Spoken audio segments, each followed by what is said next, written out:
A few months back, I was speaking to a viewer I'd been in contact with for a while.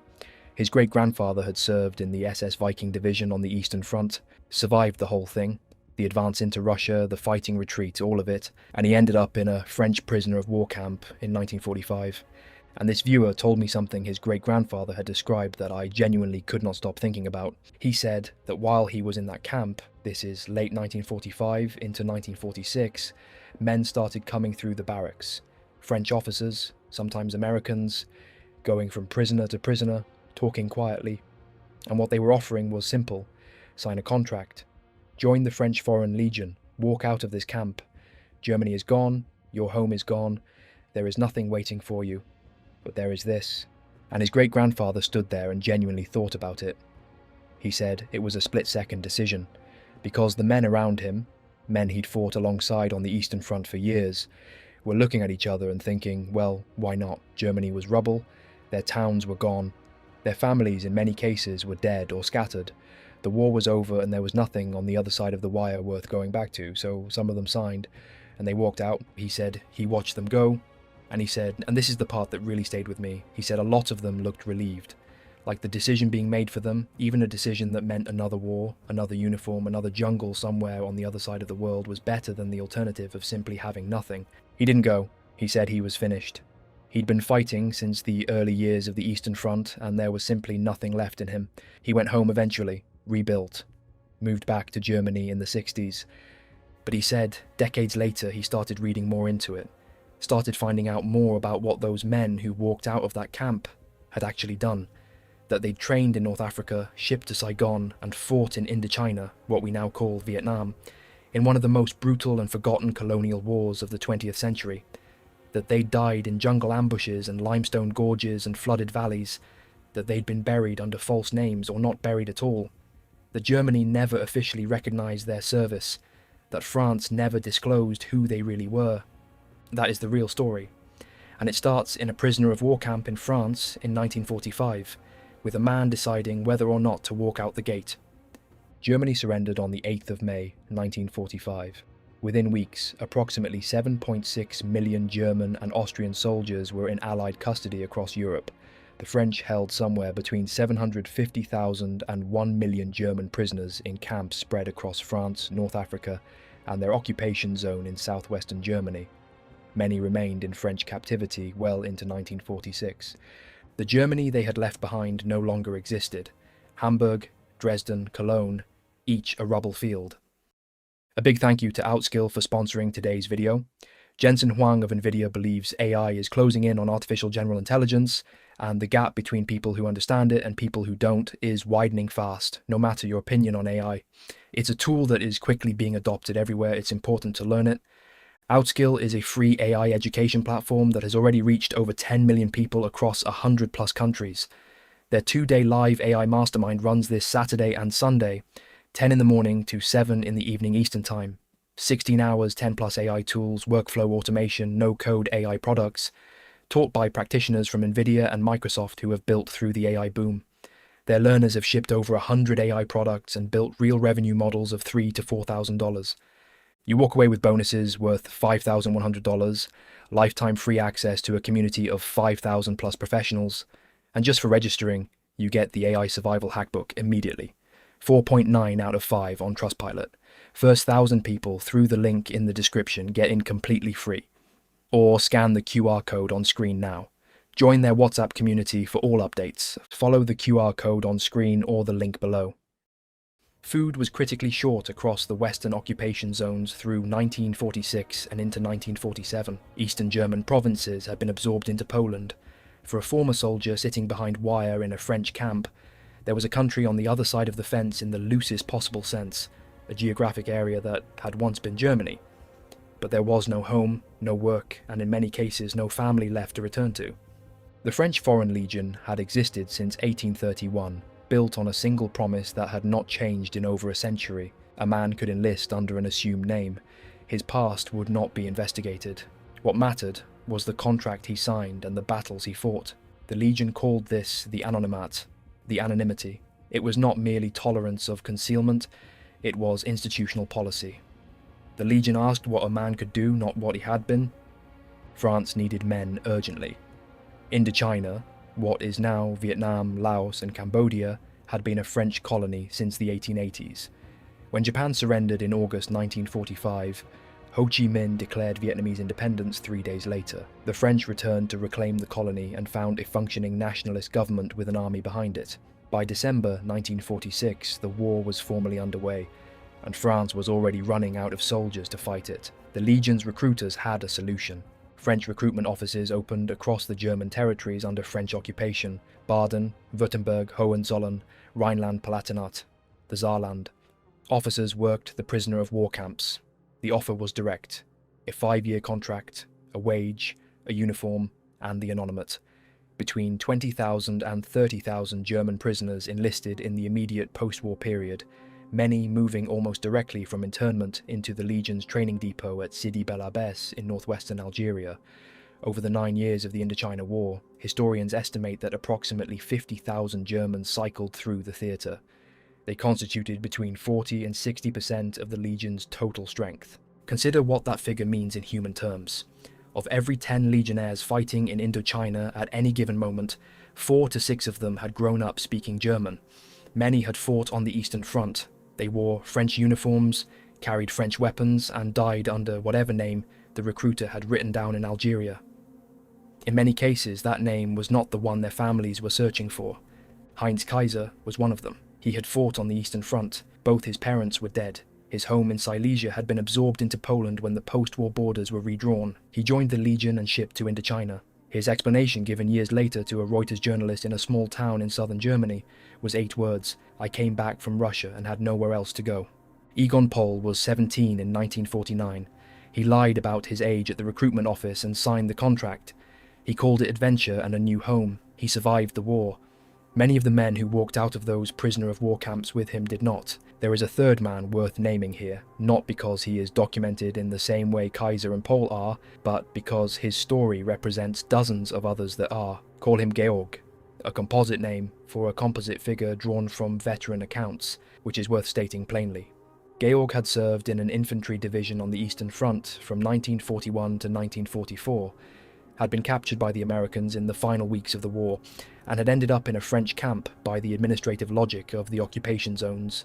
He signed the Legion contract in 1946 at the age of 23, not because he believed in France's colonial empire or had any particular feeling about Vietnam, but because the alternative was to walk out of the camp into a Germany that had nothing for him. Georg's exact story belongs to dozens of real men whose names the Legion never disclosed. He is a placeholder for all of them. The French screening process for German recruits included a specific physical check. Recruiters examined candidates for the Waffen-SS blood group tattoo, a small blood-type marking tattooed under the left armpit of all SS personnel. Even a scar in that location could get a man rejected. German archival research later established that, of approximately 30,000 German legionnaires, somewhere between 3,000 and 4,000, under 10%, had Waffen-SS service in their backgrounds. The overwhelming majority were Wehrmacht veterans, infantry, artillery, panzer grenadier, men who had fought conventionally and arrived in post-war Europe with nothing except what they carried in their heads. To understand where these men ended up fighting and dying, you need to understand one road. Route Coloniale 4, RC4, was a mountain track running northeast through the far north of Vietnam, connecting a chain of French garrison towns along a 100-kilometer corridor near the Chinese border. Starting from the south, Lang Son, then That Ke, then Dong Ke, and at the northern end, Cao Bang. These towns were the French presence on the frontier. They controlled the route by which the Viet Minh could receive supplies and reinforcement from China, which became critically important in 1949 when Mao Zedong's communists won their civil war and established a sympathetic government on Vietnam's northern border. The road itself was not a road in any European sense. It was a narrow, unpaved track winding through densely forested limestone mountains, where visibility from the surface extended perhaps 10 meters into the undergrowth on either side before the jungle closed. Supplying the garrison towns along RC4 required running convoys on that road continuously, through terrain the Viet Minh had been studying for years. General Vo Nguyen Giap, the Viet Minh military commander, had understood from the beginning that RC4 was the lever that would eventually break the French position in the north. Control the road and you could starve Cao Bang. starved Cao Bang, and the entire northern frontier became indefensible.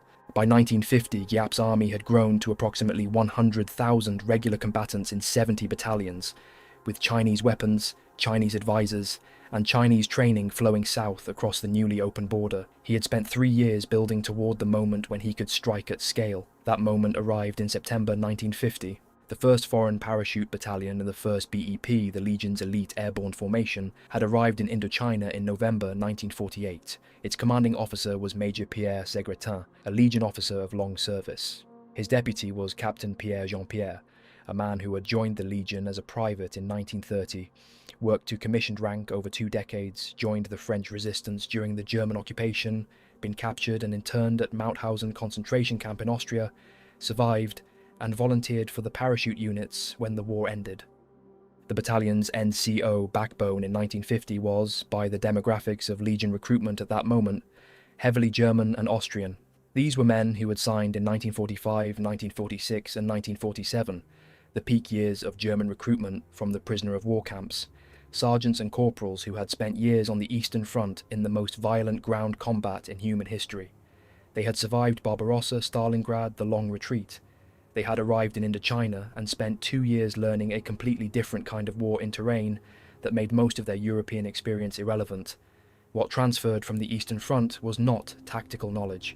It was the capacity to keep functioning when officers are dead, positions are collapsing, and the framework that holds a unit together has been stripped away by casualties and chaos.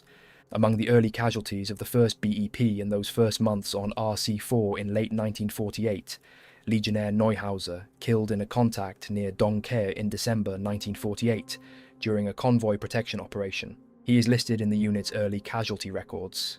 A German name, one of the first, in a battalion of German names. He died on RC4 4 months after the battalion arrived in Indochina. He was not the last. By September 1950, the 1st BEP had been in Tonkin for nearly 2 years. Under the Legion's standard rotation, the majority of its men were weeks away from shipping back to North Africa. The September and October operations along RC4 were supposed to be their last. On September 16, 1950, 5 Viet Minh infantry battalions and 1 heavy weapons battalion attacked Dong Ke. Remember the chain? Lang Son at the south, That Ke, Dong Ke, Cao Bang at the north. Dong Ke sat in the middle. Lose it, and the chain snapped. Cao Bang would be cut off from everything south of it. The Dong Ke garrison was approximately 300 Foreign Legion troops, 5th and 6th Companies, 2nd Battalion of the 3rd Foreign Infantry Regiment, the 3rd REI.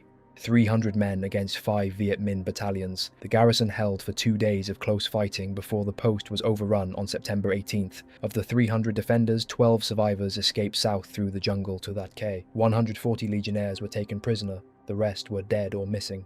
Among the 300 men defending that post were German-speaking NCOs, whose names on the casualty lists were the names they had given at Sidi Bel Abbes, not the names they had been born with. That Ke had to be reinforced immediately.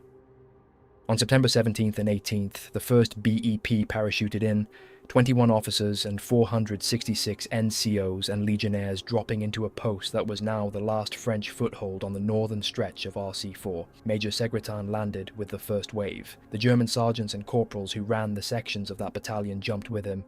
They knew what Dong Ke's fall meant. They jumped anyway. At Lang Son, 60 kilometers south, a relief force called Groupement Béard was forming under Colonel Lepage.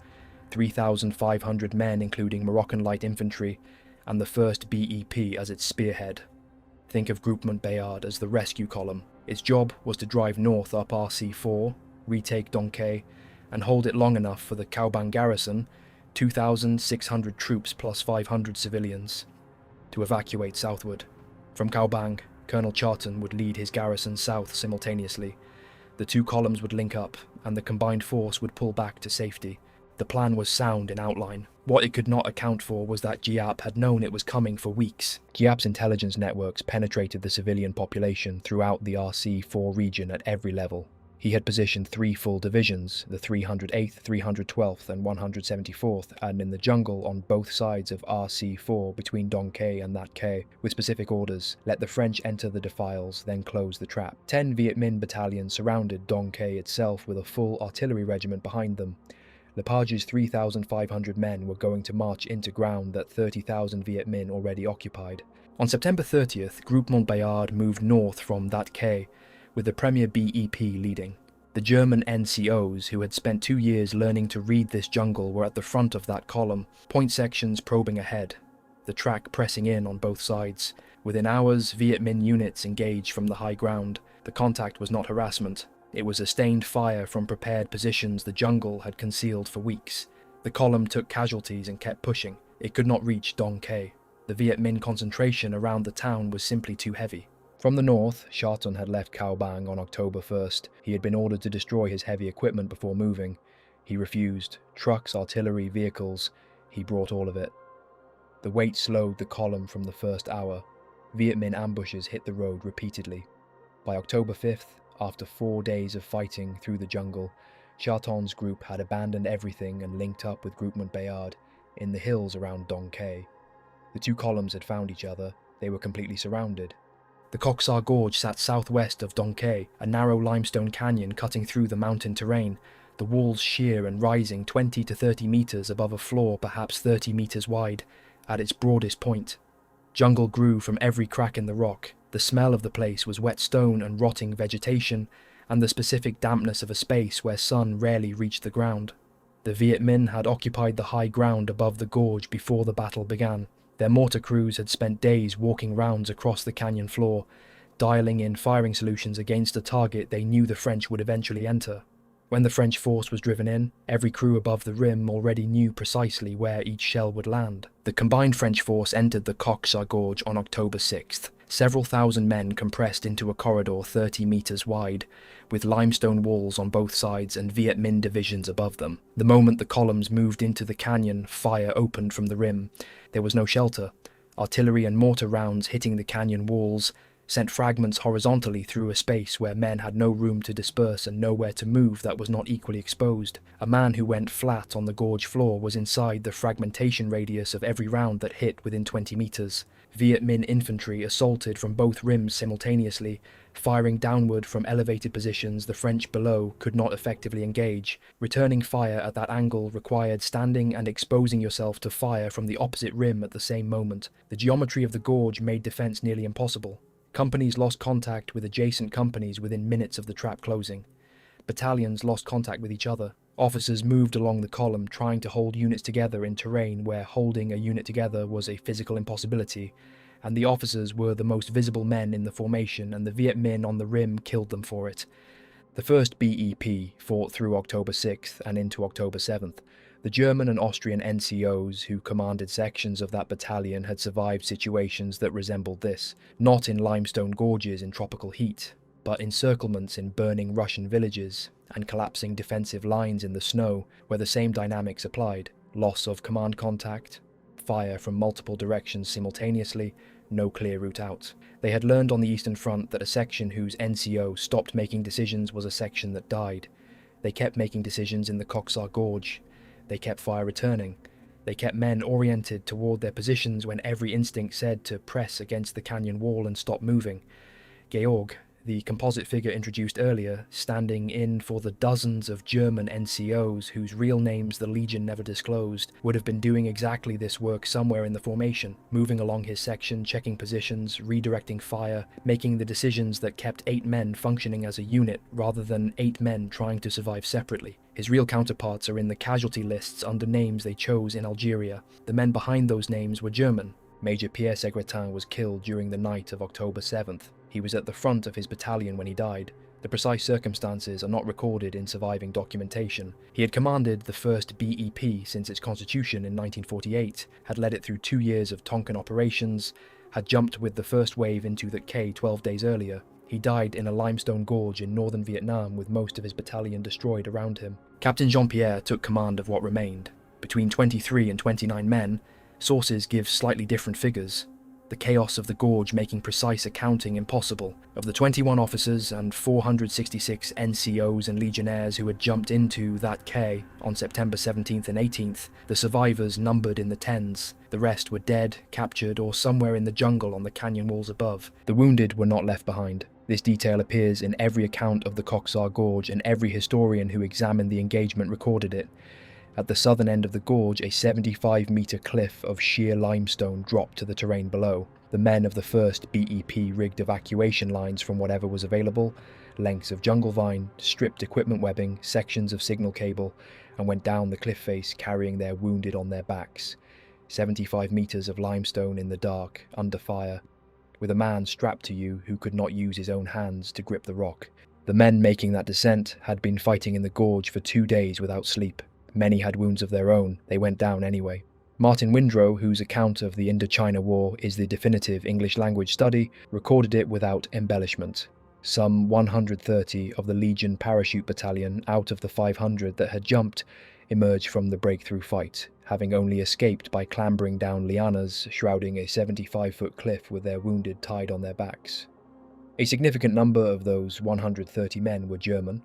They had signed a contract in a prisoner of war camp in France, and they had ended up here, on a cliff face in northern Vietnam at 3 in the morning, with someone else's blood soaking through their uniform and 50 meters of limestone still below them. Jean-Pierre navigated the survivors through the jungle for days afterward, moving at night, hiding by day, avoiding Viet Minh patrols sweeping the terrain for exactly this kind of small escaping group. He reached that K. The Viet Minh had already taken it. He and his men were captured and began the march north to prisoner of war camps. On October 8th, a replacement company of 120 men under Lieutenant Loth was merged with 268 men from the 3rd Colonial Commando Parachute Battalion. A second parachute formation rushed to reinforce a position that no longer existed in any meaningful sense, and jumped into that K. They lasted a week. Of the 2nd Battalion, 14 soldiers returned unscathed. Loth's company was wiped out entirely. Of more than 6,000 French soldiers and civilians involved in the RC4 operation, only 700 reached French lines. Approximately 4,800 were killed or captured. Lang Son, the major base 60 kilometers south of that K, the next link in the chain, was abandoned on October 17th without a fight, its garrison retreating south in a panic that reflected the scale of what had happened on the road above. The posts between Lang Son and that K were evacuated the following day. The entire northern frontier of French Indochina had collapsed in 3 weeks. The road to China was open. Giap could receive heavy weapons, advisors, and reinforcement directly across the border. Every subsequent engagement in this war, including the final catastrophe that ended it, had its origin in the Coxar Gorge. The 1st BEP was disbanded on December 31st, 1950, the first French parachute battalion ever lost in combat.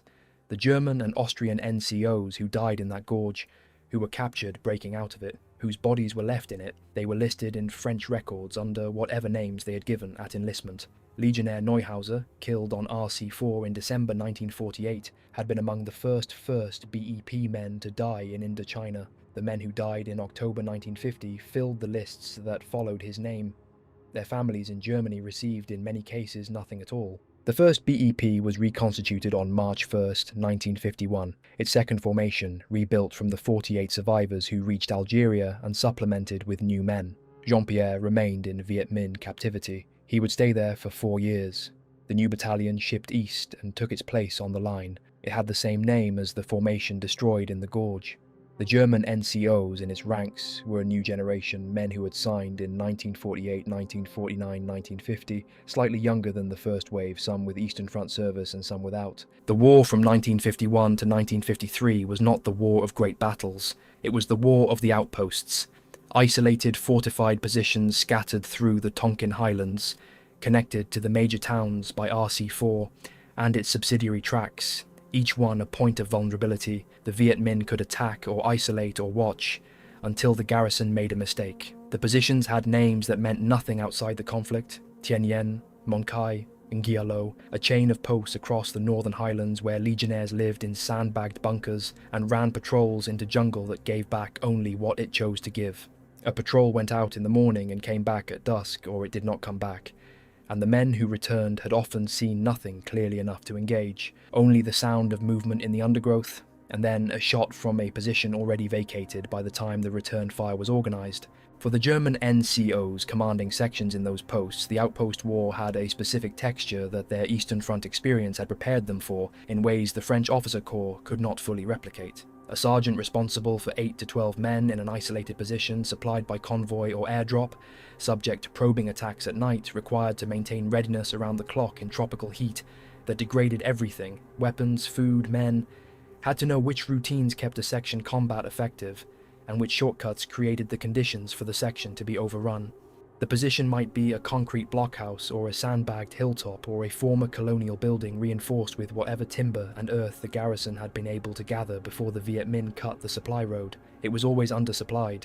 It was always too small for the perimeter it was supposed to defend, and the men inside it had to maintain vigilance through the night, every night, because the Viet Minh attacked at the hour of their choosing, and the choosing was always 0200 or 0300, in the period of deepest sleep when the sentries were most likely to be inattentive and the defenders needed the most time to get from their bunks to their positions. On the Eastern Front, in isolated positions in the Russian steppe or the Pripyat marshes, the same calculation had applied. Men who had survived Kharkov and Stalingrad and the long retreat knew exactly what it cost to let discipline slip in a forward position. They knew the difference between the sound of movement that was a Viet Minh patrol probing the wire and the sound of movement that was a rat or a jungle bird. They knew how to sleep in shifts that kept at least one set of trained eyes on every approach without exhausting the section to the point of uselessness. They brought that knowledge to the Tonkin Highlands and applied it daily, in posts that the French army's official history would never name, and that the German government would never acknowledge. The road convoys were the most consistently lethal element of the outpost war.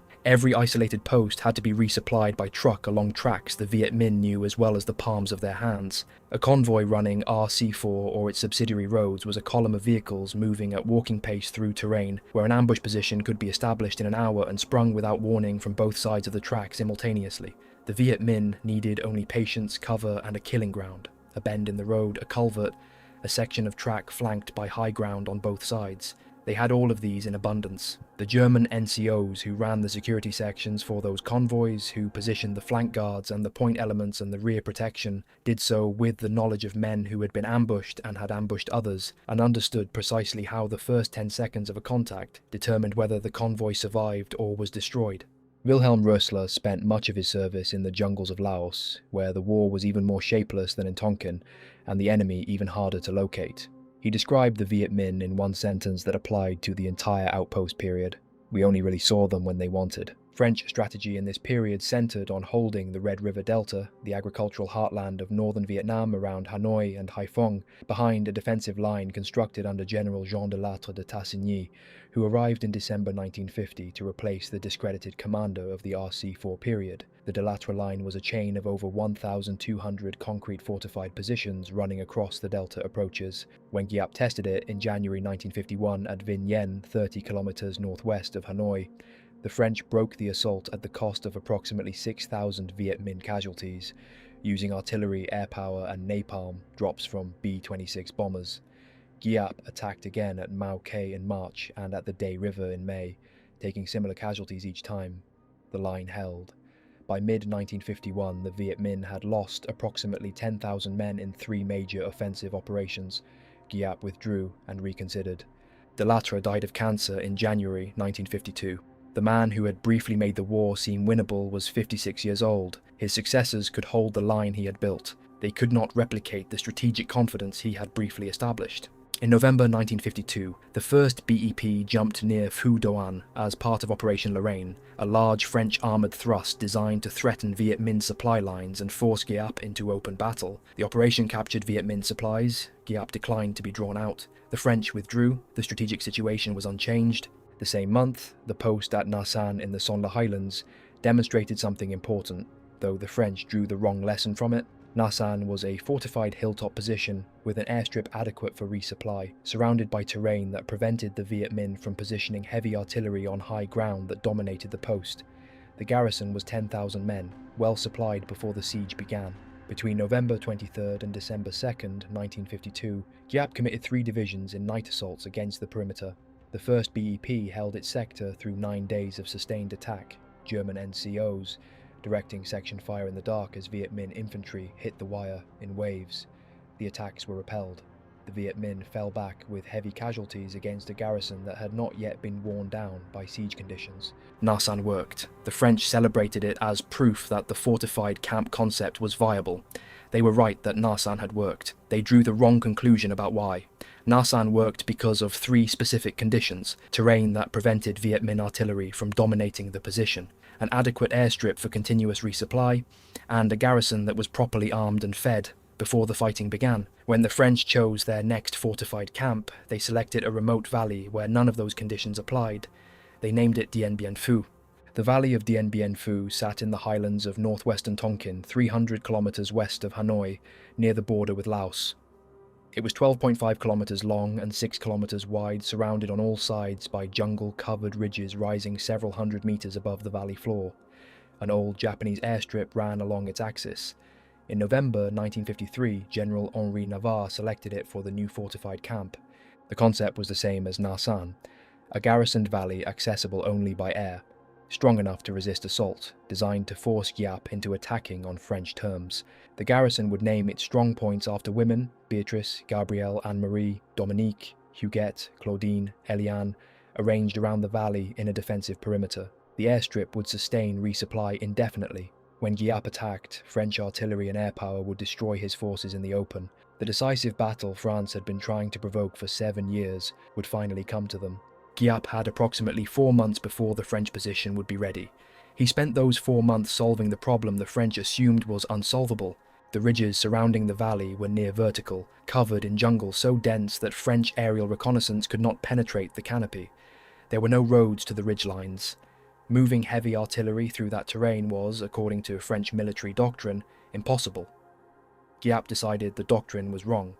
Tens of thousands of Vietnamese civilian labourers worked at night and under jungle canopy, disassembling 105mm and 75mm howitzers and anti-aircraft guns into their component parts, carrying those parts by hand up near vertical slopes, reassembling the weapons in hardened firing positions on the reverse slopes of the ridges overlooking the valley. Every gun was dug in, every position was concealed. Every firing solution had been pre-calculated against specific targets on the valley floor: the airstrip, the command bunkers, the named strongpoints, months before the battle began. The French artillery commander at Dien Bien Phu was Colonel Charles Piroth. He had personally guaranteed General Christian de Castries, the garrison commander, that his guns would silence any Viet Minh artillery within hours of it opening fire. He had made that guarantee in good faith. On the evening of March 13th, 1954, the Viet Minh opened fire and the shells began falling at a rate Piroth's counter-battery missions could not interrupt. His guns could not reach Viet Minh positions dug into reverse slopes behind ridge lines. That night, Piroth went to his dugout alone, held a hand grenade against his chest, and pulled the pin. He was found the following morning. The garrison buried him quietly and said nothing. There was no point announcing to men who were beginning to understand what kind of battle this was going to be that the man responsible for their artillery had concluded the position was indefensible. The first strong point to fall was Beatrice, held by the 3rd Battalion of the 13th Foreign Legion Demi-Brigade, the 13th DBLE, an elite legion formation that had fought at Bir Hakeim in the Western Desert in 1942. Beatrice sat on a hill north of the central garrison, isolated from the main position by open ground. The Viet Minh artillery preparation on the evening of March 13th was sufficient in its first minutes to destroy the battalion's command posts and kill its officers. A direct hit on the command bunker killed the battalion commander and his entire headquarters. The second-in-command took over. He was killed within the hour. The men defending the wire continued fighting without centralized command as Viet Minh infantry swarmed the perimeter in waves behind the barrage. Beatrice fell that night. Most of the men defending it died where they stood. Among them were men whose dog tags carried names other than the ones their families knew, German and Austrian legionnaires who had come to the 13th DBLE by the same route as all the others. Prisoner of war camp, Algerian depot, shipped to Saigon. Gabrielle fell on March 15th. Anne-Marie's garrison, largely Thai auxiliary troops, whose allegiance did not extend to dying for a position they could see was lost, dissolved into the jungle over the following days. The airstrip came under direct artillery fire within a week of the battle opening. Resupply aircraft, Dakotas and C-119 flying boxcars flying from Hanoi had to run the gauntlet of Viet Minh anti-aircraft batteries on the surrounding heights, descending into the valley on predictable approach paths under fire that found them on almost every mission. They lost aircraft and crews on nearly every run. Within days, daylight landings had become almost impossible. The wounded could not be evacuated. They accumulated in a medical facility built for a fraction of their numbers, where surgery continued by candlelight in spaces that smelled of blood and infection, and wounds that could not be properly cleaned for lack of water. On March 12th, the day before the battle began, there were 2,969 foreign legionnaires inside the fortress out of a total garrison of 10,814. Of the approximately 4,300 men parachuted in as reinforcements during the siege, 962 were Legion. At 40 to 50% German-speaking composition, the German component of the Legion at Dien Bien Phu numbered in the hundreds. Veterans and historians cite approximately 1,600 Germans present at the battle in total. Manfred Laubscher was one of them. He served in a Legion paratrooper battalion at Dien Bien Phu and would later be awarded the Médaille Militaire, one of France's highest military decorations, for his conduct during the battle. His name is documented in German veterans' records. He survived. Most of the German legionnaires at Dien Bien Phu did not. The 1st BEP was the garrison's fire brigade. Every time a strongpoint was overrun, the battalion was sent to take it back.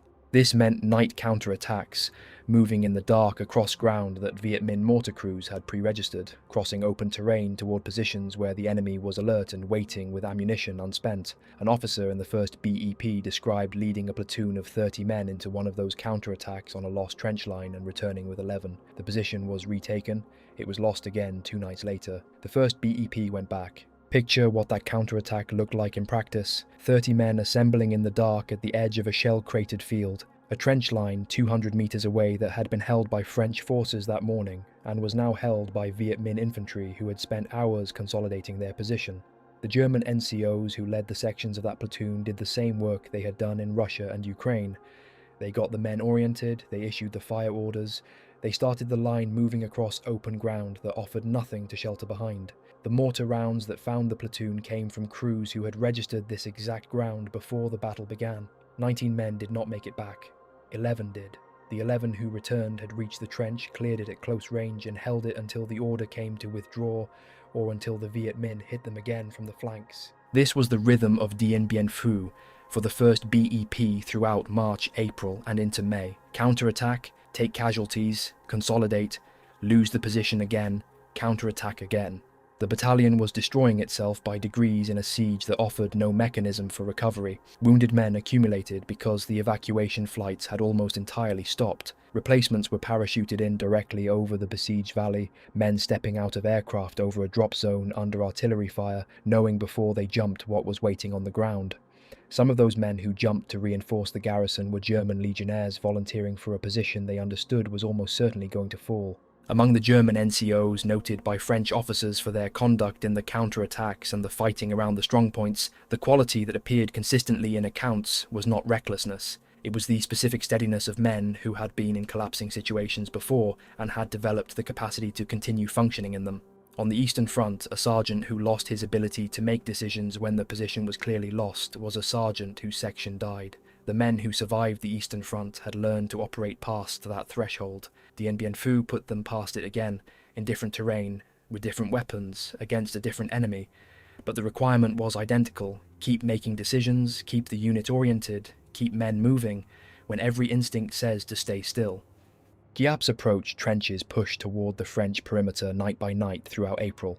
Zigzag communications trenches extending metre by metre toward the wire, tightening the ring regardless of French artillery missions against the diggers. The French could hear the digging. They could not stop it. Viet Minh diggers were killed by artillery and replaced by other Viet Minh diggers. By late April, Viet Minh trenches had reached within 30 metres of some French positions, close enough to throw grenades without exposure, close enough that the men in the forward positions could hear individual voices from the approach trenches at night. The perimeter contracted week by week. The garrison that had numbered over 10,000 at the battle's opening had been ground down by 7 weeks of fighting, by ration cuts that left men operating on inadequate calories, by the accumulated weight of men who had not slept properly since the opening barrage of March 13th.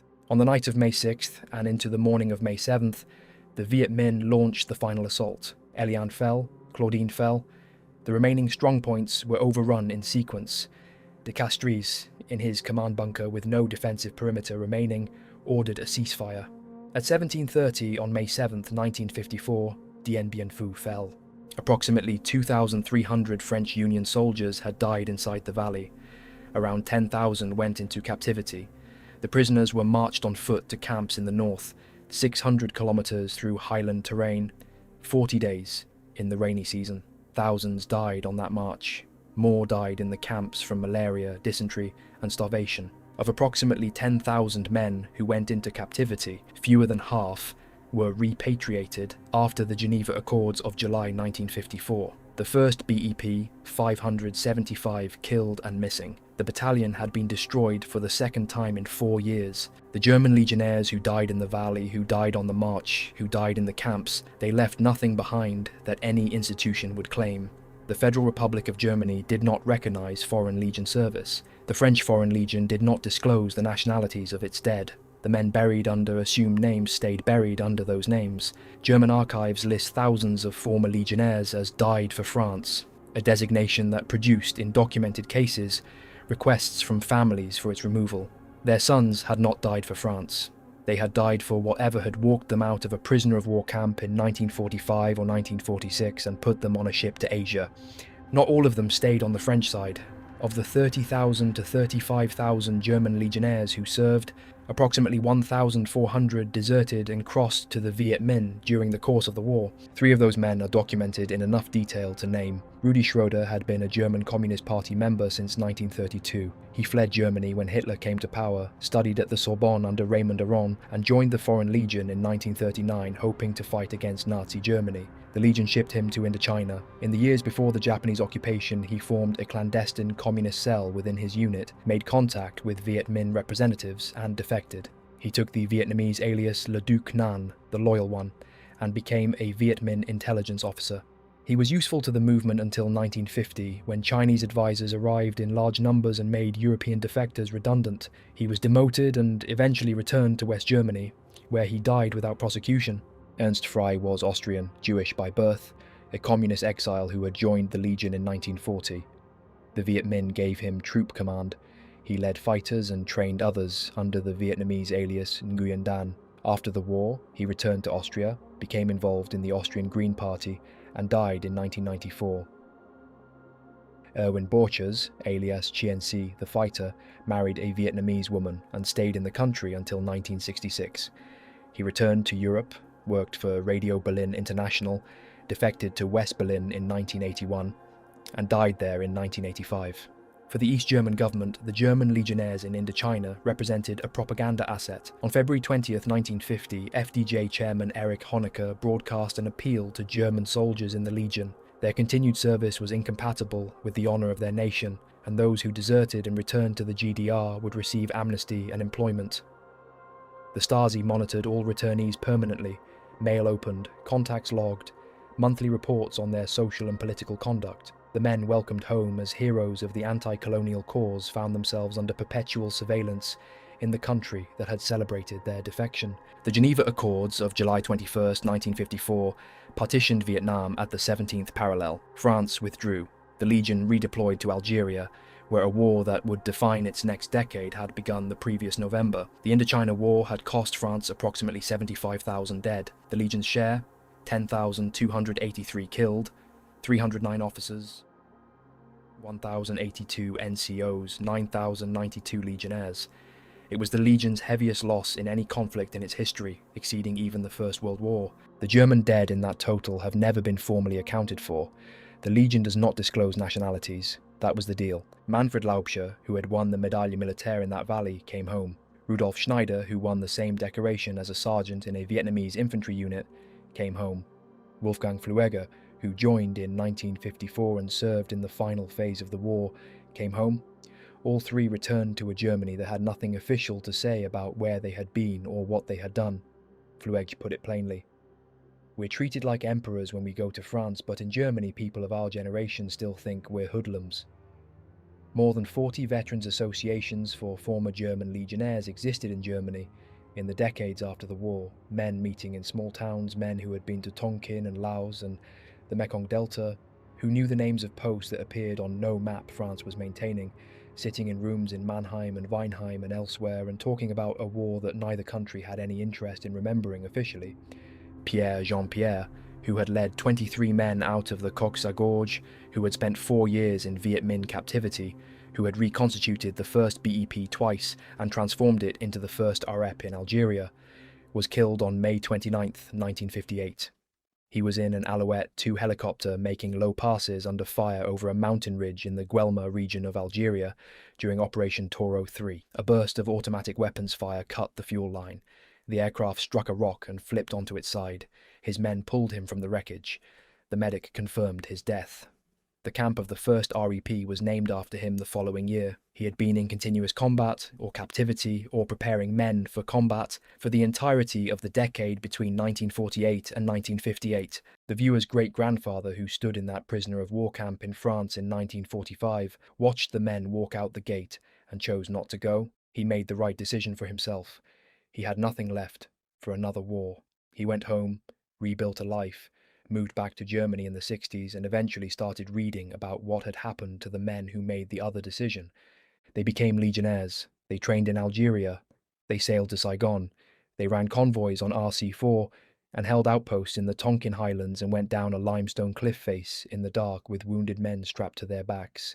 Many of them died in that gorge in October 1950. Others died in a flooded valley in May 1954. Others died in the jungle somewhere between those two places and those two dates. They were buried under names that were not theirs, in a war that neither France nor Germany has ever found a satisfactory way to account for. The first BEP left Indochina on February 8, 1955. In more than 6 years of service across 3 formations, it lost 52 officers, 110 NCOs, and 877 legionnaires killed. The Legion does not disclose the nationalities of its dead. That was always the deal. The men who signed in those prisoner of war camps in 1945 and 1946 knew it when they signed. Some of them had nothing else to sign for. Quick thanks again to Outskill for sponsoring this video. If you missed it, the link is in the description and the QR code is on screen now. Free seats, this Saturday and Sunday only. If you made it this far, thank you for watching. I really appreciate it. If you haven't already, make sure to subscribe. There's a lot more content like this on the way, and you won't want to miss it. But for now, that's all. I'll see you in the next one. Goodbye for now.